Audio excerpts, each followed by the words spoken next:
You are listening to the Critical Mass Radio Show, Orange County's business talk show, focused on exploring topics of interest to CEOs who are leading middle market companies. With your host, Richard Franzi.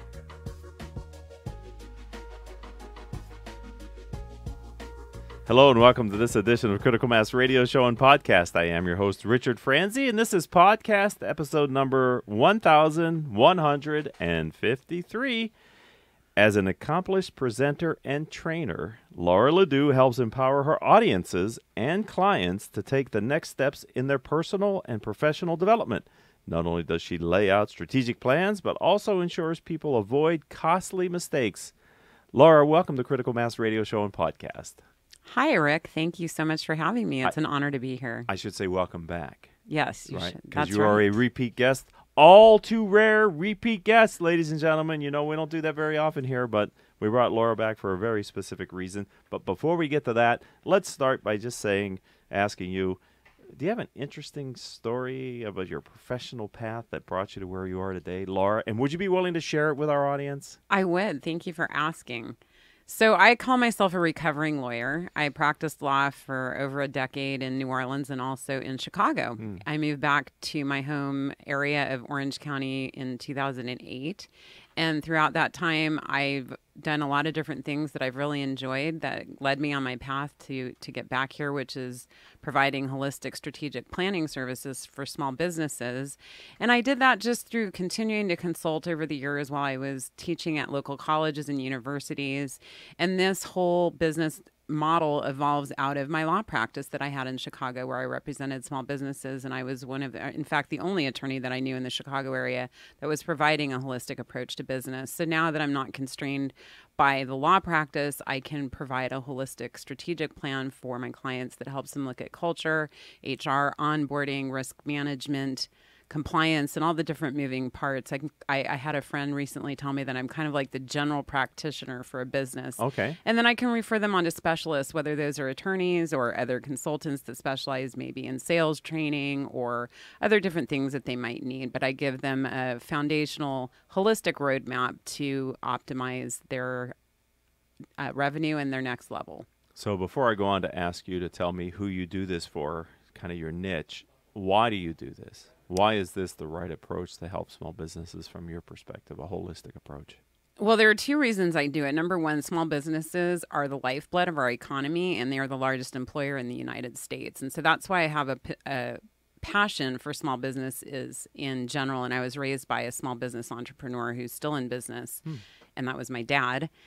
And why is that the right approach? Because a lot of companies that are in a growth phase, which is really part of my niche, have been focusing on revenue. They've been focusing on sales and marketing. They haven't really been paying attention to a lot of blind spots that are percolating in the background that might come back to bite them in the revenue, because they haven't paid attention to them. So when I can look at everything from a holistic kind of bird's eye view, I can really help them understand what it is that's blocking them from achieving their next level. And it's a customized solution that identifies whatever their next level is and then helps them achieve a holistic solution to making that happen for them. So when you use and we're talking with Laura LeDoux of LeDoux Consulting, when you use the term holistic with your clients, prospects, do they understand, or do they go in a different direction thinking holistic medicine or something else? Do you know what I'm saying? Nobody has gone in that direction with me. I think that holistic is a widely known term at this point that really just means looking at the whole thing. Okay. So what it means is that I'm at that bird's eye view. I'm looking at everything on the whole and what over here is impacting this over here and how can we synergize everything. Good clients for me are people, if you ask them, what's your culture, and you get that kind of deer in the headlights look, or what's your legal strategy, and you get that deer in the headlights look. Those are the people that could benefit most from my services, because I can look at all of that and synergize that and come up with a comprehensive plan that will serve the business holistically. So you maybe have answered the question that I planned to ask you, which was, what's the niches that you and key markets that you focused on? Is there more to that answer than what you just gave me? There is a little bit. So I am focused specifically on small businesses with up to 250 employees that are in the tech field, retail, wellness, and education. Those are my target markets. And any company that's kind of at the end of a growth phase or just at that sort of stuck part of their business, they don't really understand what's preventing them from moving to the next level. That's somebody that I can help identify those blind spots that are really there that are preventing them from moving forward. Okay, so if that's who you help, what makes your service special and unique? How do you differentiate Laura LeDoux Consulting from somebody else's consulting who might say something similar to what you say? Most of the companies that I found, which are very few, that offer a holistic approach are really focused more on the HR side. And while much of my consulting practice does focus on the people, because of my background as a licensed attorney in Illinois and Louisiana, I can bring a little bit more depth into the onboarding process, making sure that the correct agreements are in place, helping them do employee handbooks and things like that, looking at their overall legal strategy. How is that legal strategy working with sales and marketing, which is usually a small business's number one focus because they want to bring in revenue, right? So I want to help them not just maximize that revenue, but also protect it. And so when you look at all of the moving parts, and culture is a big part of that, because as we're finding with the younger generations now, more and more they want to feel engaged in the business. They want to feel like they have some sort of emotional investment. They want that higher purpose as part of what they're doing. They're much more consciously capitalistic than their predecessors.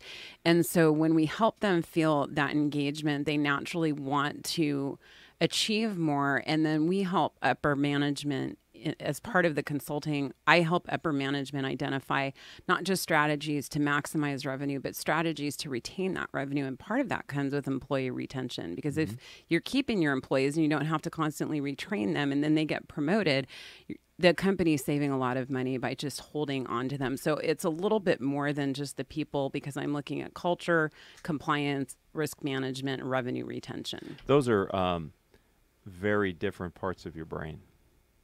They might be, yeah. Right. I mean, the compliance and the risk management, that's not always the same part of your brain. That is the emotion and the culture and those things. So what I think I hear you saying is you're bringing your professional training as an attorney into helping businesses look at their business in a more wide-ranging aspect, because you probably can see risk, because unfortunately or fortunately, attorneys are trained to eliminate risk. Yes, that's exactly right. So, and it's funny that you bring up those use different parts of your brain, because whenever I take those left brain, right brain tests, I'm always right down the middle. Oh, wow. Because I kind of have one foot in both. And so it gives me a really unique ability to look at a company and look at all of the moving parts. And I have all those people skills and leadership skills from doing all the presenting and training and teaching that I've done.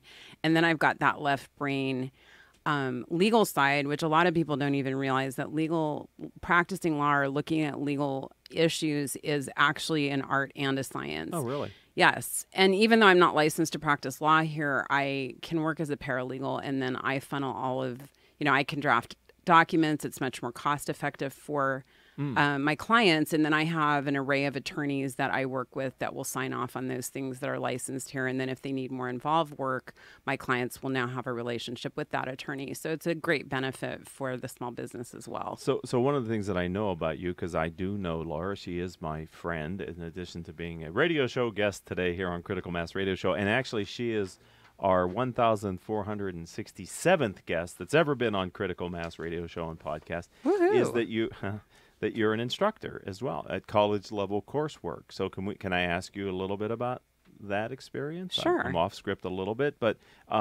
why do you do that, and where do you do that? I teach because I love teaching. Okay. And I love empowering and educating. That's part of my brand. My brand is empowerment, education, and fun. And those are the deliverables that I strive to bring into anything that I'm doing, whether it's public speaking, teaching, consulting, peer advising, facilitating peer advisor groups, whatever aspect of my business that I'm working in, that's what I seek to do. Our young people need to be empowered in the workforce. And so I get to give back a little bit by teaching, and I really enjoy it. So this semester I'm teaching paralegal litigation at Coastline Community College in Newport Beach. I also teach advanced career skills in business law at Concordia University in Irvine. I've taught all the real estate salesperson's licensing classes at Mount SAC and Fullerton College, and I've also taught business law and business communication at OCC. Wow. That's a busy schedule. Yeah, but that's why I'm only doing one this semester. 2. No, just one. Paralegal. Oh, well, yeah, but I'm at Concordia. Yeah. Later in the year. Okay. Yes. So there you go. So not only is she a capable consultant, she's also teaching young minds, or maybe, I don't know, maybe not young minds, depending on the all course. Different ages right. of minds. I have a very diverse group, especially at the community colleges, which I love. Uh-huh. I love teaching different people from different cultures and different backgrounds, and it opens me and expands me, and I always learn more from my students than I think I teach them, although they tell me that's not true, but that's how I feel. Oh, that's great. Laura LeDoux is here in our radio studio, and she's my guest here on Critical Mass Radio Show and Podcast. So I wanted to get into this idea of conscious capitalism and how you've gotten involved in that movement. So can you share a little bit about your history with it and kind of your attraction to it? Sure. So I don't want to get too deep into conscious capitalism, but the basis of it is that it is a movement of companies that have a higher purpose for their businesses than just making money. And that is just a very basic definition of it. I'm very actually new to the term conscious capitalism. It's something that I've been doing in my business for the entirety of my career, and I have been an entrepreneur for most of my working life. It's something that I've taught in my business law classes, business ethics classes. It's been, an underlying thread of everything that I've done. And it was only just recently that somebody in our local community here that used that term conscious capitalism. And I said, this is like a thing. And so I was excited to find out that what I've been, what's been the philosophy of my business is actually like a thing. And now I'm reaching out and finding other business owners and consultants and businesses that I can tap into and help that are part of this movement. So it's really, I'm grateful to her for sharing that with me, because it's really opened up what I'm doing a lot. Okay. And so you were organically came to it, and then you recognized that there's a movement that you can be a part of, right? Exactly. And so what does that mean as far as what you're doing as far as business development? And you're such a talented person. What else are you doing that we haven't talked about that you may want to share with our audience today?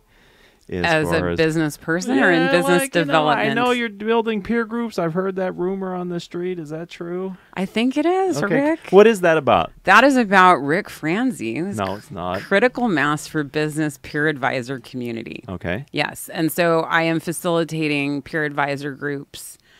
What peer advisor groups are exactly what it sounds like. It's a group of peers that come together. In this particular case, it's small business owners. And in my particular case, for the groups that I'm facilitating, it's small business owners who have a higher purpose in their business than just making money. And we come together. We have different levels of commitment that we have within the peer advisor community. So based on what your revenue is, what your time commitments and time availabilities are, and other financial obligations that you have, you can choose a level to come in and be with peers from businesses that might be similar to you, or even better, might be dissimilar to you. And you come in and you get advice from other entrepreneurs that have a similar feeling and a similar idea of what it is that you're doing. Because what we discover is that we're lonely at the top as solopreneurs or as entrepreneurs, even if we do have a staff. And so it's a place for people to come together and to not feel alone anymore. It's a confidential community where people can come in and feel safe to share whatever it is that they need to share, what's keeping them up at night in their businesses. How can they break through a particular specific thing that they're going through, and we meet on a monthly basis, and then they have access to a great community of entrepreneurs here in Orange County. And I've had personally great breakthroughs in my own business as a result of being a member of the peer advisor community. And why did you decide this was, in addition to all the other things that you're doing, why did this feel like the right thing to do at this time in your career? Well, again, I have that passion for small businesses. That's been a thread in all of my business pursuits, including my law practice that I had in Chicago. And I always want to do what I can to help small businesses, because they are, as I said, the lifeblood of our economic system. And I think that's going to play true even more as we enter the gig economy. And I think, the whole structure of our economic situation is changing, and more people are becoming supporting through their own entrepreneurial ventures. So I really want to continue to be a part of that. And of course, the critical mass community is a community that I've been familiar with for almost 5 years now. I've always been very impressed with the level of commitment that the community has to each other and to what we're all doing as a unified purpose. Mm-hmm. And so to have the opportunity to become a part of that was something that I couldn't pass up. Well, there you go, ladies and gentlemen. Laura LeDoux. Thank you for that. I've got a few minutes left here, and I have a couple more questions. So can you think of a time where you made a strategic decision and the outcome of the decision was either unintended or unanticipated by you? And if you can, would you share that with our audience, Laura? I will, and it's part of how I ended up sitting here in this radio studio today. Awesome. So at the end of 2017, I made a decision to leave all that crazy teaching that I was doing because I was literally pinballing all over the county and trying to keep my consulting practice going, and I was doing a lot of things and none of them to the level that I prefer to be doing things.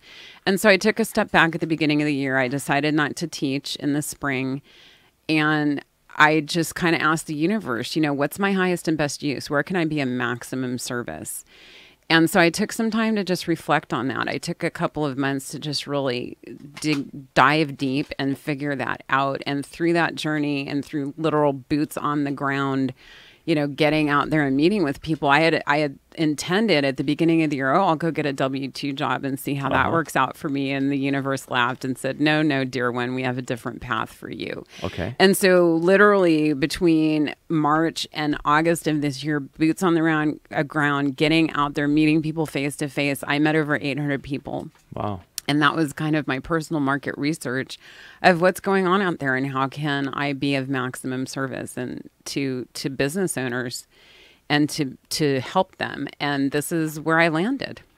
Wow. So that was definitely unintended when I thought I was going to go get, some job. And actually, when I started out, because I also have a postdoctorate degree in real estate law. Yes, you do. From the John Marshall Law School in Chicago, I thought I was going to get back into real estate, and then that was going to kind of be my focus. And while that is still part of my consulting practice, it's certainly not this big, giant part of it that I thought. So, just from being open and listening and really just deciding where my niche was and what could I do to really help the most, that's how I landed here. Well, there you go.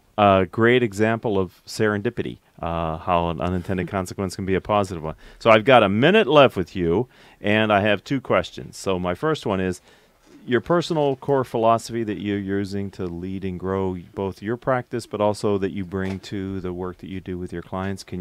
We call it the guiding principle here on Critical Mass Radio Show. Do you have one, and can you share it? I do, okay, and I will. All right. It is called being a go-giver as opposed to a go-getter, and I can't take credit for that term. Bob Berg is the author of The Go-Giver, who was actually a guest here on Critical Mass Radio yes, he was, like a couple of months ago. Right.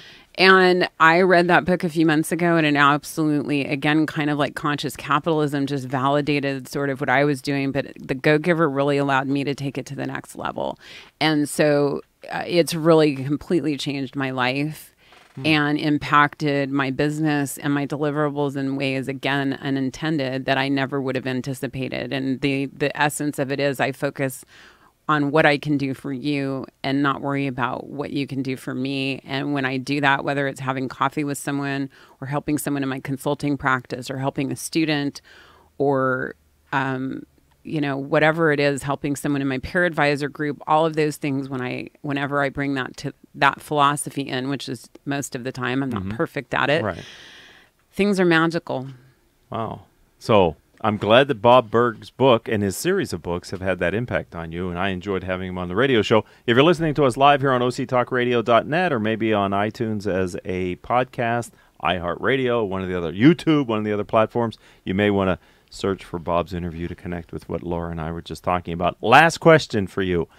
How does someone get in touch with Laura LeDoux or learn more about your consulting practice or these peer advisory groups that you're leading here in Orange County? Well, all of that information is available on my website at www.lauraledoux.com. That's LauraleDoux.com.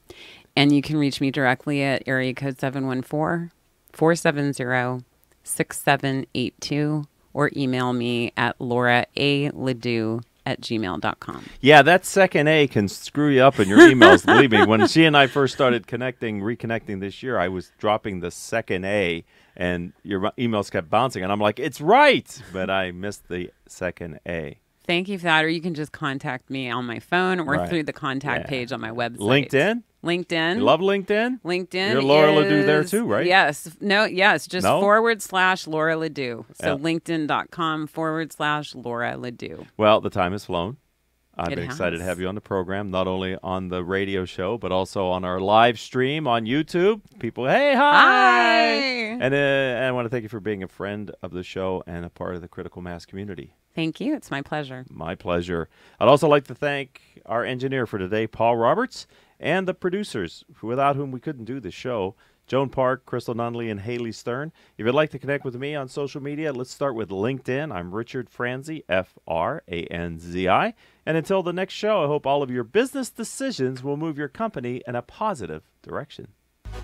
You have been listening to Critical Mass Radio Show Business Talk Show, focused on exploring topics of interest to CEOs who are leading middle market companies.